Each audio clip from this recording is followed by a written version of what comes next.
Bismillahirrahmanirrahim. Assalamualaikum warahmatullahi wabarakatuh. Alhamdulillahi rabbil alamin.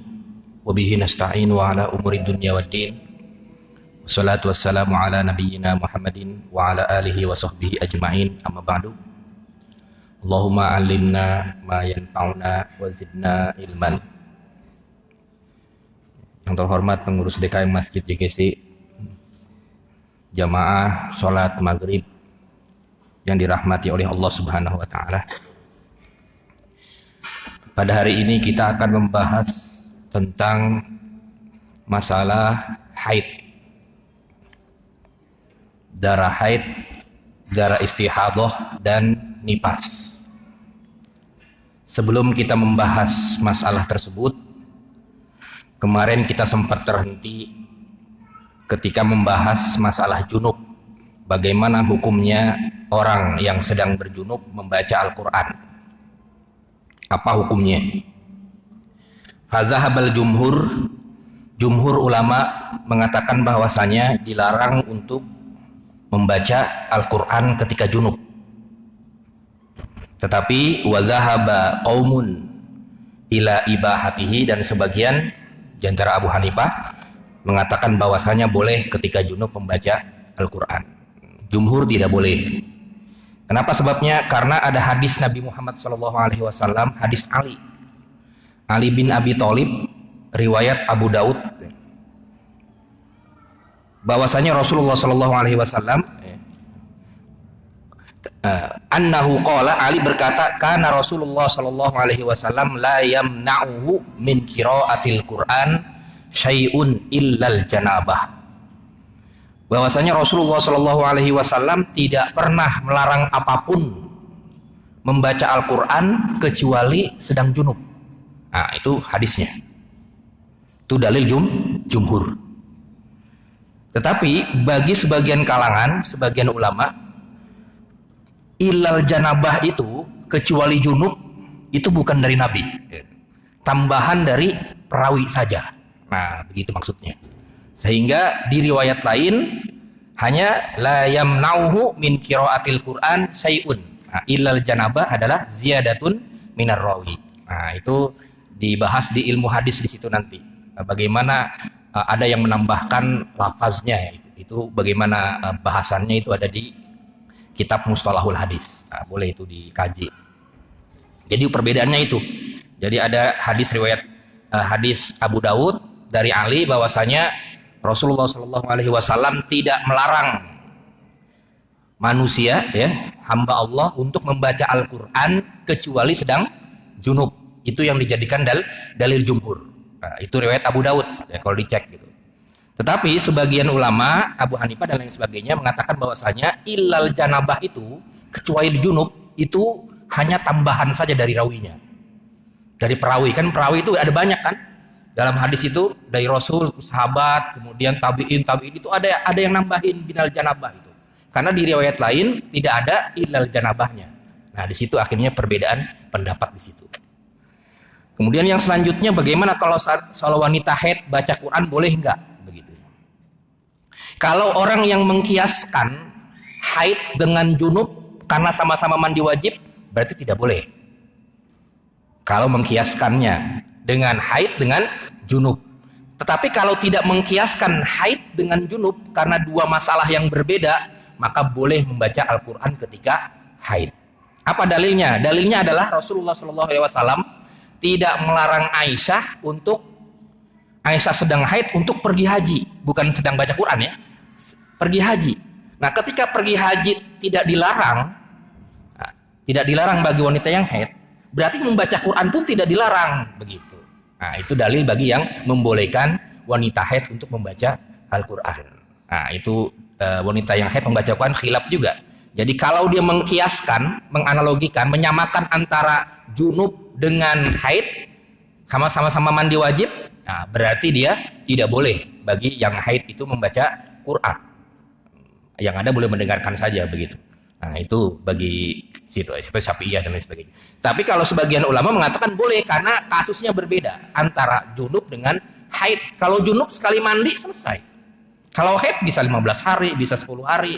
Nah, itu yang dijadikan dalil oleh sebagian yang boleh membaca Quran bagi wanita yang haid.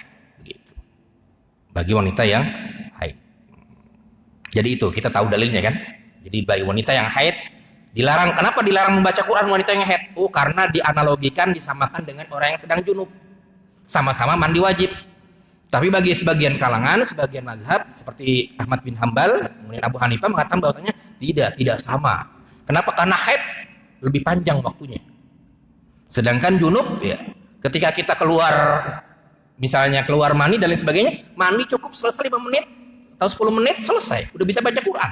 Tapi kalau yang haid terus-terusan gitu. Nah, itu yang dijadikan dalil bagi orang yang atau ulama yang membolehkan wanita yang haid membaca Al-Qur'an. Nah, itu ya kemarin ya yang sempat tertinggal.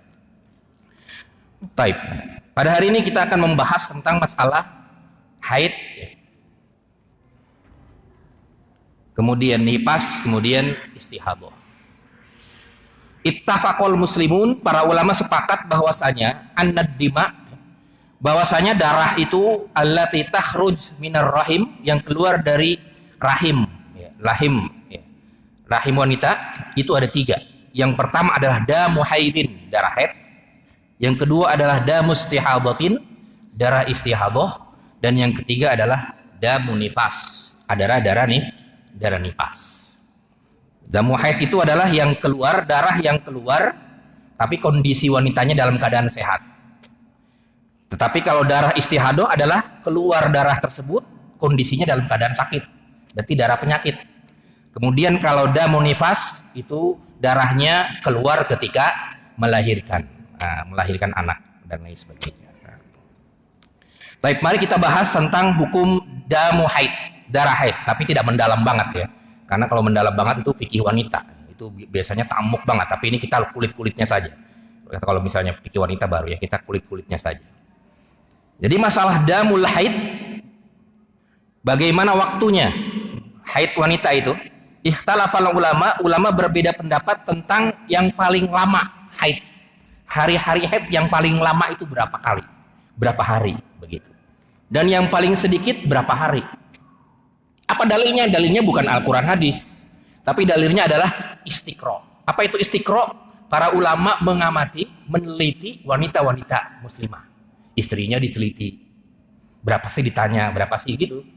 Nah, itu dalilnya namanya istiqra. Istiqra. Farwiya an Malik, Imam Malik dan Imam Syafi'i mengatakan bahwasanya yang paling lama haid itu adalah 15 hari. Yang paling lama 15 hari.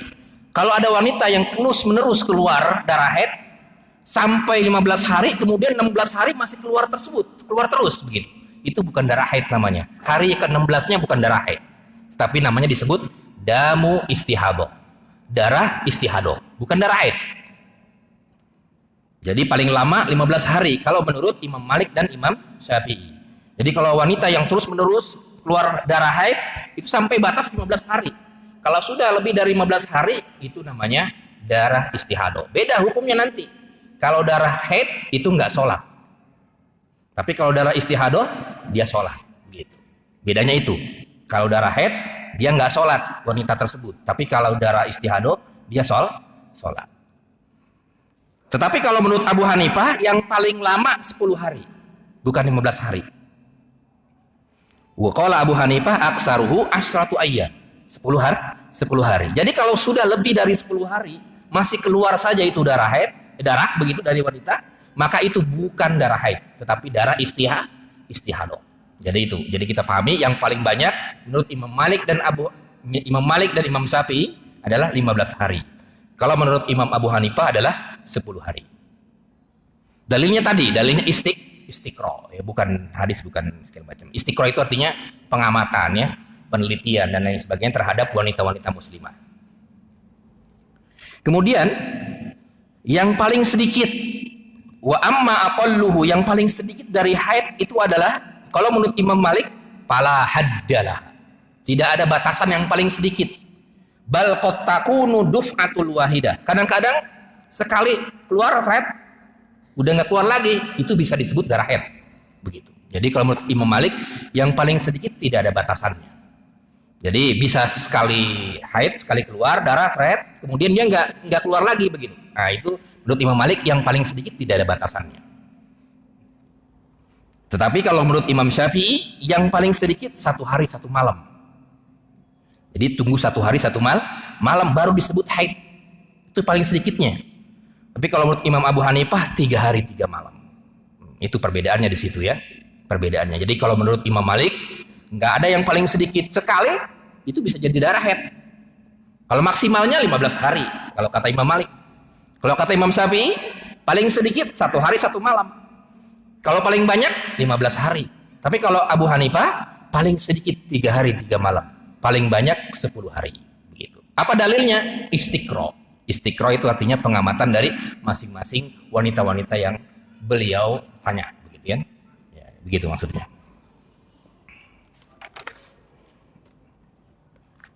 Kemudian annan nisa ala dharbain. Wanita itu terbagi menjadi 2. Wanita yang haid itu terbagi menjadi 2.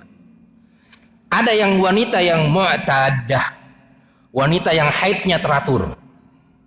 Ada yang gairul mu'tadah. Gairul mu'tadah wanita yang tidak teratur haidnya. Kalau wanita yang teratur haidnya, jadi caranya itu bukan dari tanggalnya ya, tapi dari keluar darah haidnya. Bukan misalnya setiap tanggal 1 keluar darah haid, enggak begitu. Tapi adalah bukan dari tanggalnya, tetapi dari keluarnya kapan. Bisa tanggal 1, bisa tanggal 2, bisa tanggal 3. Nah, kemudian nanti baru dihitung. Itu kalau biasanya haidnya wanita itu 3 hari, berarti dia al-mar'ah al-mu'tadah. Wanita yang biasanya 3 hari haidnya. 3 hari 3 malam. Ada yang biasanya 7 hari. Ada yang biasanya 15 hari. Nah, itu tergantung masing-masing ya. Namanya disebut al-mar'ah al-mu'tadah. Jadi wanita yang setiap bulannya teratur begitu. Bulan ini 7 hari. Bulan besok 7 hari. Bulan besok 7 hari. Begitu. Bukan tanggal 1, tanggal 2 bukan. Tapi ketika keluar darah haid 7 hari kemudian dia keluar terus 7 hari. Kemudian bulan depan 7 hari. Bulan depan 7 hari.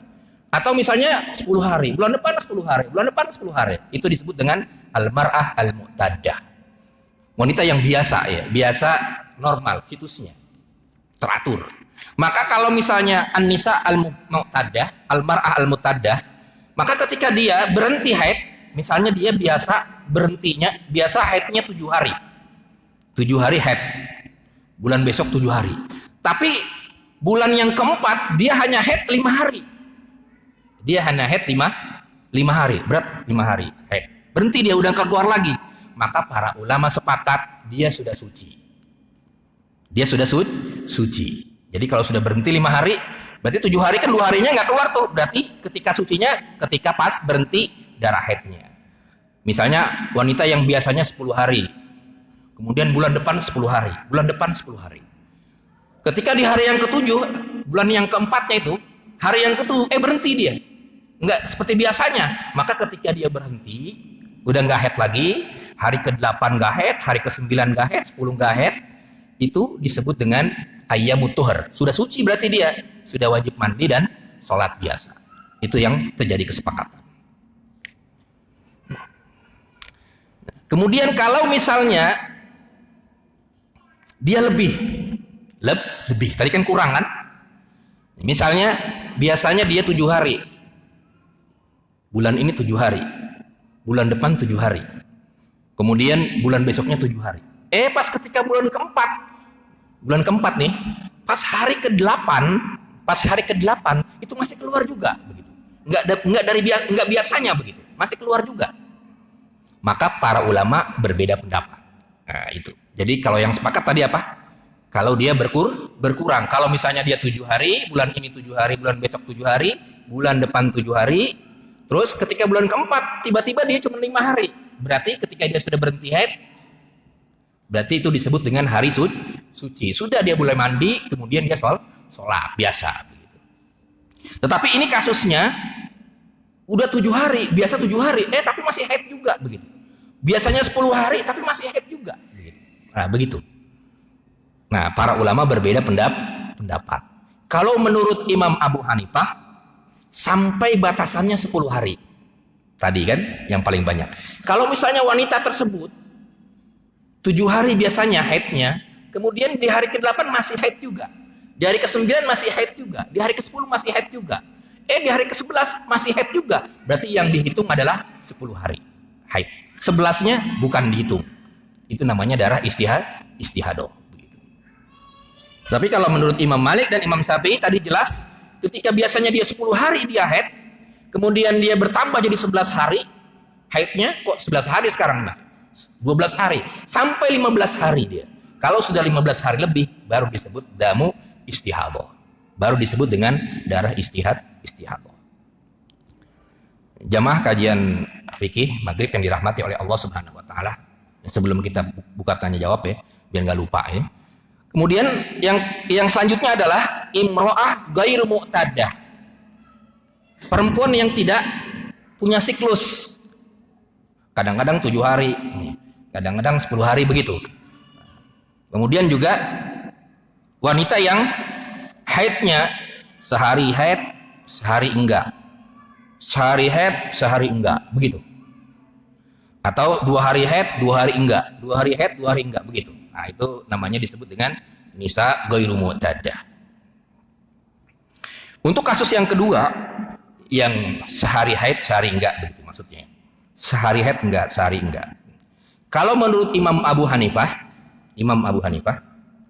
misalnya di hari pertama dia haid, di hari kedua dia tidak haid, di hari ketiga dia haid, di hari keempat dia tidak haid, di hari kelima dia haid, begitu.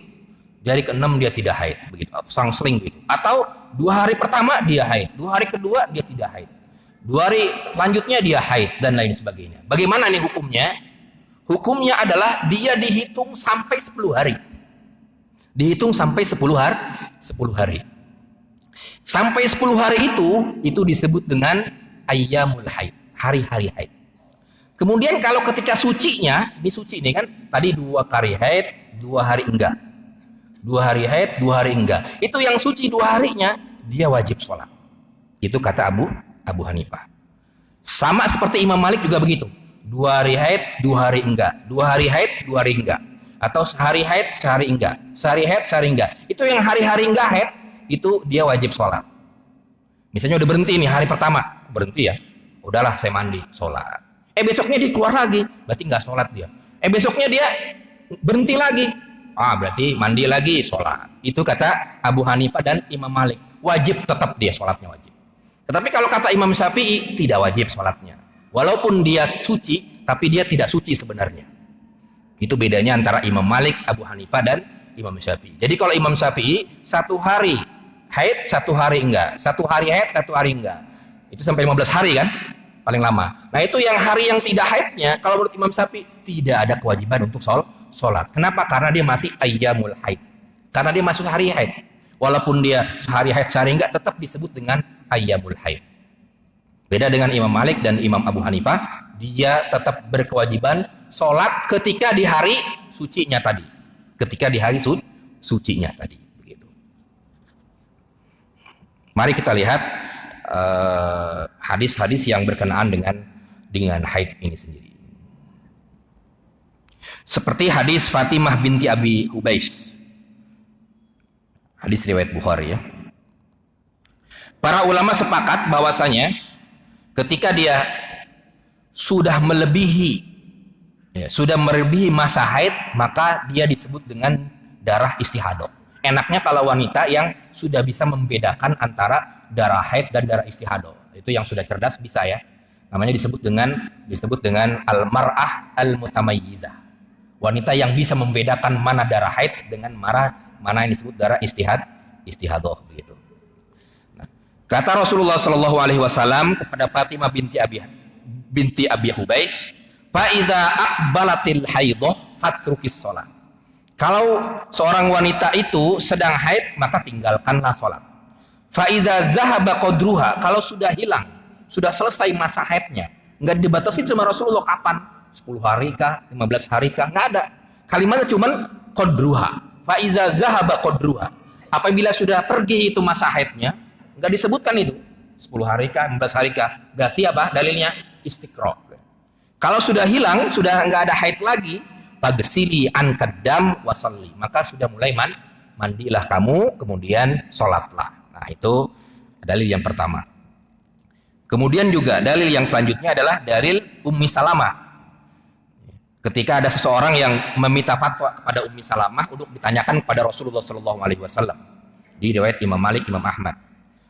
Kemudian Rasulullah SAW bersabda, la tanzuri ila adadil layali wal ayyam allati kanat tahidu hunna minas syahri qabla ayyusibaha allazi asabaha faltatrukis shalah qadra zalika minas syahr. Kamu hendaklah para wanita melihat ya, hitung-hitungan hari haidnya dan hari sucinya. Nah, berarti ditanggalin tuh ya. Kalau sudah selesai masa haid, maka kalau sedang masa haid, maka trukis sholat, tinggalkan sholat. Qadra zalik ya, selama masa haid, enggak ada kalimat 10 harinya, 15 harinya, enggak ada. Tinggalkan sholat selama masa haid. Fa iza khallafat dzalik, kalau sudah selesai masa haidnya, tagsil, maka kemudian mandilah. Nah, kemudian summa tusalli, kemudian sholatlah. Nah, dari sini Rasulullah hanya membatasi tentang masalah zahaba qadruha, tentang masa haid itu tidak boleh sholat, sedangkan darah istihadah baru tidak boleh, artinya kewajiban sholat, tetap ada kewajiban sholat. Sampai di sini ada diskusi sebelum kita lanjut ke masalah selanjutnya. Enggak ya? Ini khusus wanita ya. Ya, makanya sebenarnya banyak ini ya, halamannya banyak, cuman yang ini aja nih, yang penting-penting aja. Karena ini dibikin wanita harusnya ya. Tapi nggak apa-apa ya, sekedar sekilas-kilas saja. Ya, kulitnya saja tadi, tapi sudah jelas tadi.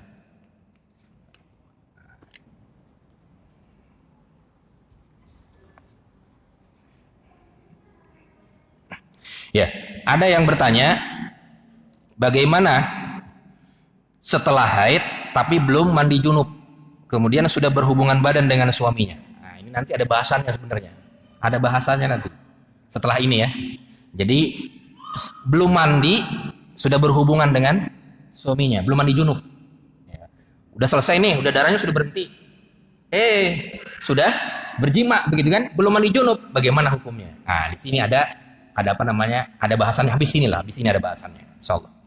Kemudian pertanyaan yang kedua adalah bagaimana hukumnya bila saya meminum obat penunda haid ya, untuk menyenangkan suami. Jadi kan kalau haid, orang ada yang wanita haid sampai 15 hari begitu kan, 15 hari, tapi minum pil penunda, jadi supaya nggak haid begitu ya, supaya nggak haid ya misalnya kalau suami pergi ke Pulau Jawa begitu kan, nanti kalau pas datang giliran haid ini, nah kan repot kan begitu, nggak bisa berhubungan begitu ya, repot nih, padahal suaminya misalnya 2 bulan sekali kemarinya dan lain sebagainya. Bagaimana hukumnya?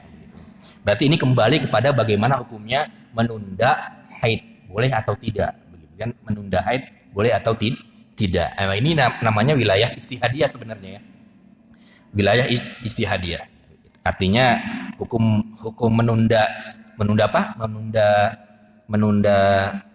keluarnya haid itu adalah wilayah ijtihadiyah, bukan wilayah qat'iyah. Terjadi perbedaan pendapat kalau adanya di buku-buku sekarang itu, di buku kontemporer. Kalau di zaman dulu itu di sini belum ada ya, di kitab-kitab terdahulu itu belum ada yang menunda, karena mungkin belum ada obatnya kali ya, belum ada obat penunda haid. Kalau dulu sudah ada obat penunda haid, itu sudah ada masalahnya. Tapi masalahnya belum ditemukan obat menunda haid. Ya sekarang mungkin ada siklus, bisa hormon dan lain sebagainya, kan hormonal itu, bisa ditunda itu pakai obat pil dan lain sebagainya. Nah itu sekarang sudah ditemukan, berarti adanya di fikih muasir, fikih zaman sekarang. Itu terjadi khilaf kalau kita buka di Al-Fiqhul Islami wa Adillatuhu, ya, karya Wahbah Zuhaili, itu terjadi khilaf di kalangan para ulama modern gitu ya. Ada yang mengatakan dilarang, nggak boleh begitu kan?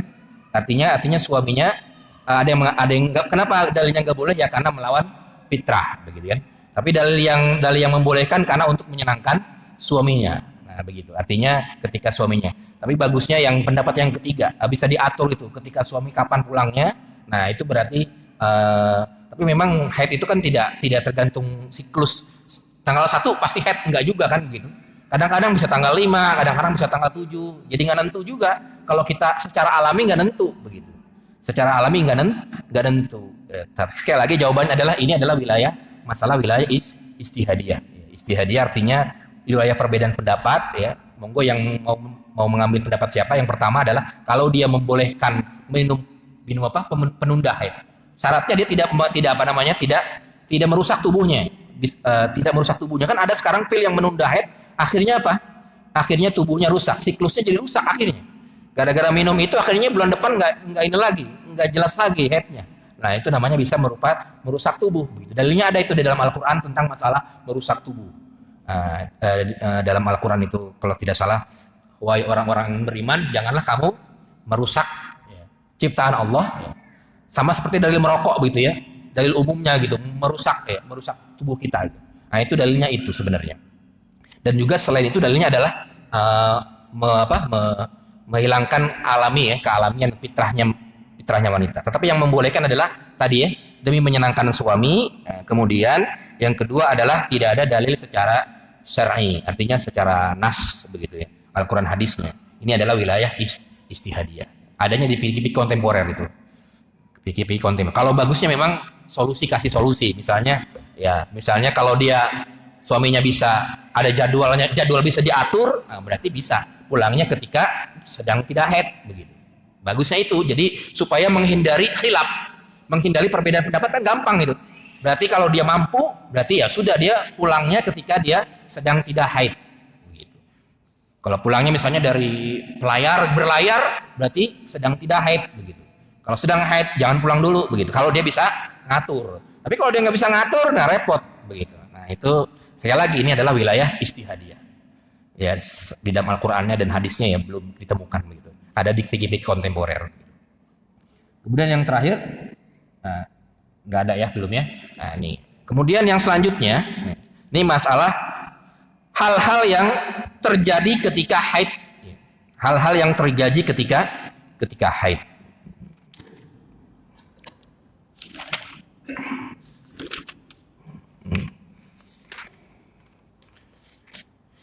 Ikhtalafal ulama fi mubasyaratil haid wa ma yustahabu biha.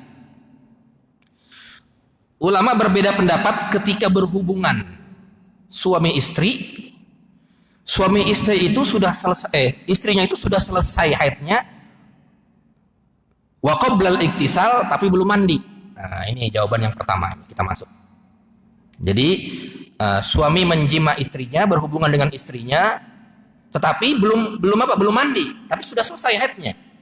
Sudah selesai, haidnya sudah selesai, sudah berhenti itu haidnya. Sudah enggak keluar lagi haidnya. Fadzahaba Malik wa Syafi'i wal jumhur ila anna dzalika la yajuzu hatta tagtasil. Jumhur ulama, Imam Malik, Imam Syafi'i dan ulama-ulama lainnya tidak boleh berhubungan sebelum dia mandi. Nah, itu menurut jumhur. Bentar kita lihat dalilnya. Kemudian yang kedua adalah Imam Abu Hanifah.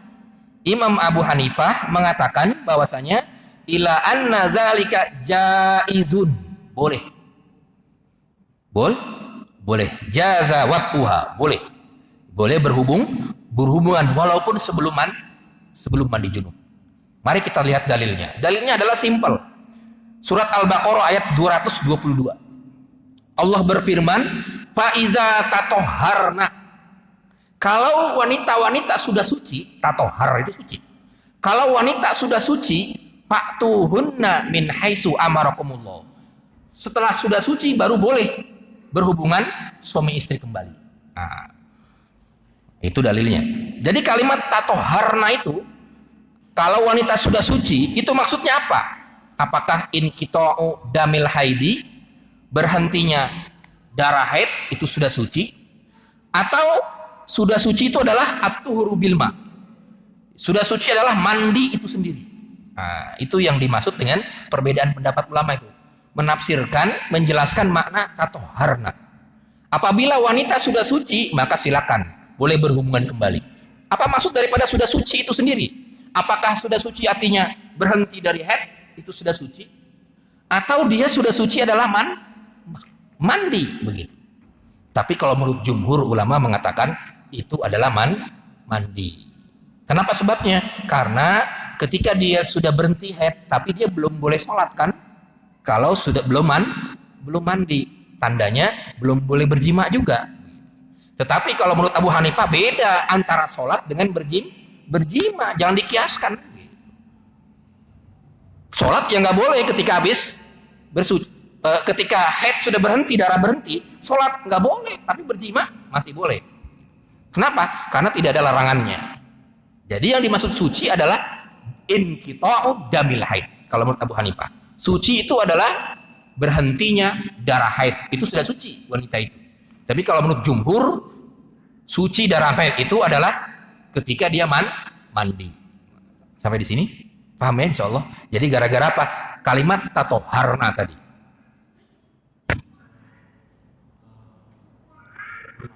Iya, belum mandi.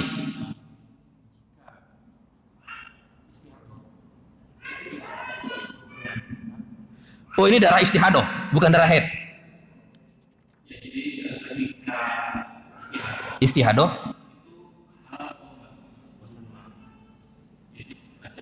Oh iya iya. Jadi darahnya bukan darah haid ya.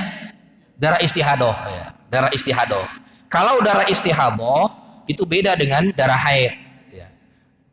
Dari segi hukumnya juga beda. Kalau darah haid itu sholat saja nggak boleh.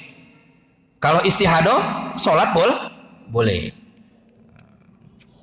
Artinya, tapi kalau istihadoh keluar darah istihadoh, dia harus dicuci dulu darahnya, karena darah itu najis. Jadi kalau nanti habis ini ya tentang masalah darah istihadoh. Jadi kalau keluar darah istihadoh nih, misalnya 15 hari ini sudah selesai haidnya, kemudian dia mandi. Ketika habis mandi keluar lagi darahnya. Berarti bukan darah haid itu namanya. Darah istihadoh. Tinggal cuci aja itu darahnya. Darahnya cuci, kemudian dia berhubungan, tidak masalah. Kalau sholat bagaimana? Sholat, ya sholat. Kenapa? Karena tidak ada larangannya. Maksudnya wajib sholat. Kalau dia keluar darah istihadoh, tetap dia wajib sholat. Kemudian kalau mandi gimana? Kalau mandi bagi yang haid. Kalau istihadoh tidak wajib mandi. Tidak wajib mandi. Istihadoh itu nggak wajib mandi. Yang ada wajib mencuci darah tersebut. Jadi kalau misalnya wanita yang keluar darah istihadoh, berarti darahnya harus dicuci. Ya, darahnya harus dicuci. Bukan wajib mandi, tapi dicuci darahnya. Begitu. Ya begitu ya Pak Ji.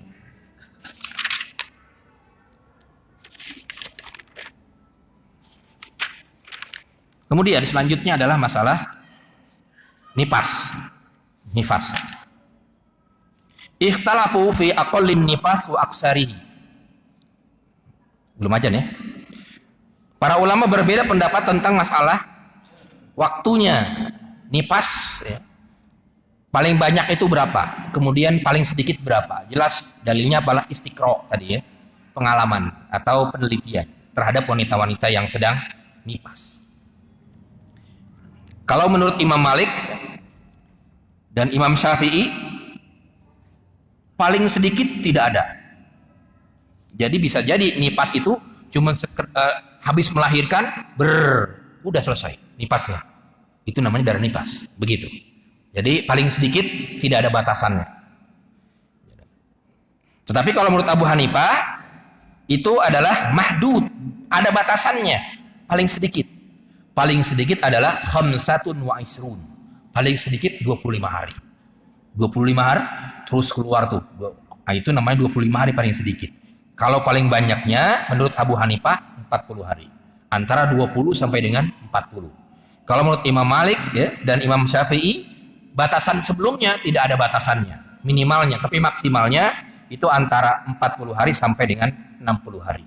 Nah, itu dalilnya adalah istiqra tadi ya, penelitian-penelitian. Yang mungkin tanya saja kepada istri masing-masing kalau misalnya keluar darah nifas habis melahirkan itu berapa hari, itu sudah tahu dah itu. Bisa 10 hari, bisa kalau misalnya 2 hari atau 3 hari berarti ikut pendapatnya Imam Malik dan Imam Syafi'i, enggak ada batasannya sebelumnya. Tapi paling banyak 40 hari ya, atau 60 hari. Kalau menurut Imam Abu Hanifah. Kemudian masalah selanjutnya adalah Apakah hal ad-damul ladzi tarul hamil huwa haidun am istihadhah? Apakah ketika wanita hamil itu ketika keluar darah itu darah haid atau darah istihadah? Begitu. Jadi simpelnya wanita hamil itu bisa haid enggak begitu? Nah, itu maksudnya pertanyaannya itu. Kalau misalnya bisa haid berarti enggak sholat dia kan? Kalau istihadah berarti dia sholat tetap walaupun dia harus dibersihkan darahnya. Fahadzahaba Malik wa Syafi'i, Imam Malik dan Imam Syafi'i mengatakan ila annal hamil tahid. Wanita hamil itu haid. Kalau menurut Abu Hanifah dan Imam Ahmad, wanita hamil tidak haid. Sebenarnya kalau zaman sekarang sih bisa ditelusuri ya, karena sudah ada dokter ya. Kalau zaman dulu mungkin ini apa? Wallahu alam. Kira-kira kalau dokter itu gimana? Mungkin nggak orang hamil wanita hamil itu haid? Katanya nggak mungkin ya, karena apa? Sudah apa yang darahnya itu sudah dimakan sama janinnya. Wallahu alam lah itu. Nah itu berarti yang tahu dokter-dokter itu ya. Tapi di zaman dulu gitu, terjadi khilaf di kalangan para ulama bahwa Imam Malik dan Imam Syafi'i itu mengatakan bahwasanya wanita hamil itu bisa haid, tahid dia haid. Sedangkan Imam Abu Hanifah dan Imam Ahmad bahwasanya wanita hamil itu tidak haid. Yang pertama haid, yang kedua adalah tidak haid. Artinya ya mereka bertanya kepada istri-istrinya gitu kan. Nah, kemudian dan istrinya itu kalau sudah bisa membedakan mana darah haid dan mana darah istihadah sudah bisa gitu ya. Kadang-kadang beda ya. Walaupun sama kadang-kadang beda juga gitu. Darah haid dengan darah istihadah.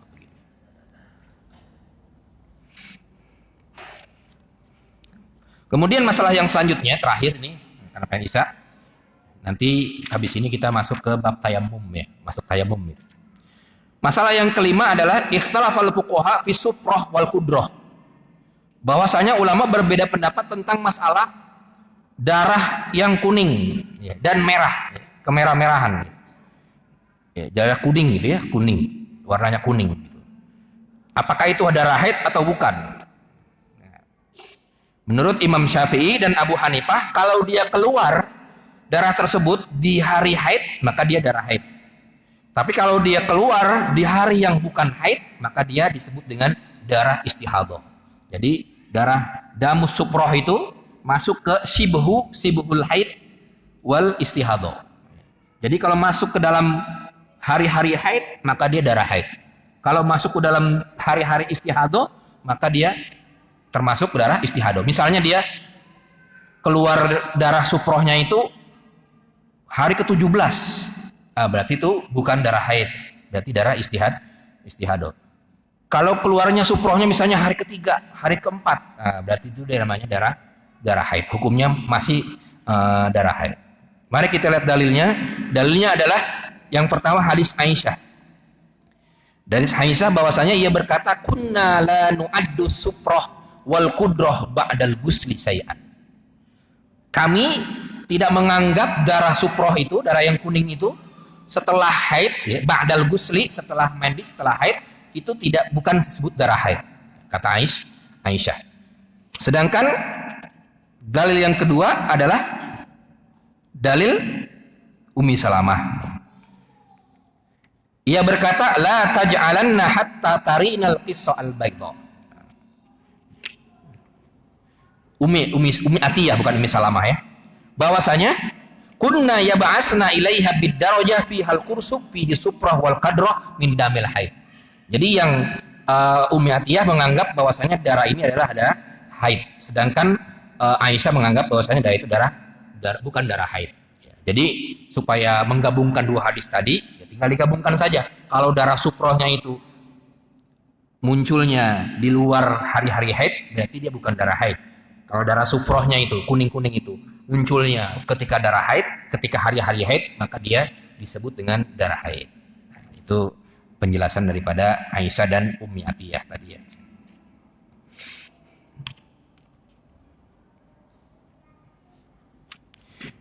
Sampai di sini ada pertanyaan, diskusi?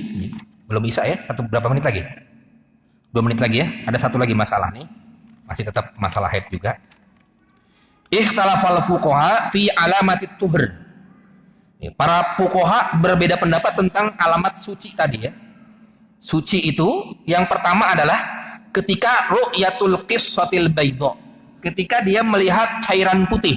Nah, itu biasanya ya. Kalau wanita tahu gitu ya. Kalau misalnya darah haid itu kalau pertama merah banget kental, lama-lama itu kalau sudah pengen habis, nah itu udah mulai apa? Sudah mulai merah-merahnya sudah mulai hilang, terakhir putih. Bening begitu. Nah, itu tandanya sudah ciri-ciri mau suci begitu. Jadi ciri-cirinya itu al-qissatul baydha. Cairan putih di terakhir-terakhirnya.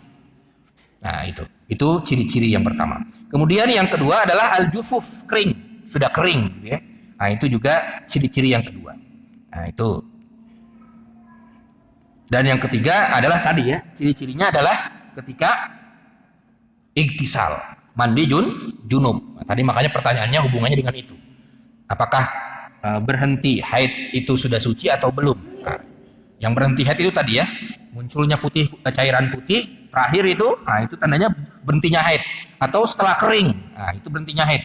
Atau ketika ba'dal ghusl, ketika mandi wajib. Ya, kalau jumhur mengatakan mandi wajib baru dia sudah suci. Tapi kalau misalnya tadi Abu Hanifah, ya, sebagian ulama mengatakan darah haidnya berhenti berarti dia sudah suci, sudah boleh untuk berhubungan lagi. Begitu. Kalau menurut Abu Hanifah. Baik, sampai di sini ada pertanyaan diskusi. Nanti kita lanjutkan ke pertemuan yang akan datang tentang masalah tayammum insyaallah. Cukup ya insyaallah. Baik, itu mudah-mudahan bermanfaat nih. Kalau pengen lebih dalamnya lagi ya wanita berarti khususnya lebih dalam amik ya. Jiddan sampai dengan ke dalam-dalamnya itu berarti fikih wanita. Mudah-mudahan walaupun kulitnya saja kita bisa memahami. Kalau ada kata-kata sudah dari saya sendiri, marilah sama-sama kita tutup dengan membaca doa kafaratul majlis. Subhanakallahumma bika asyhadu an la ilaha illa anta astaghfiruka wa atubu ilaik. Assalamualaikum warahmatullahi wabarakatuh.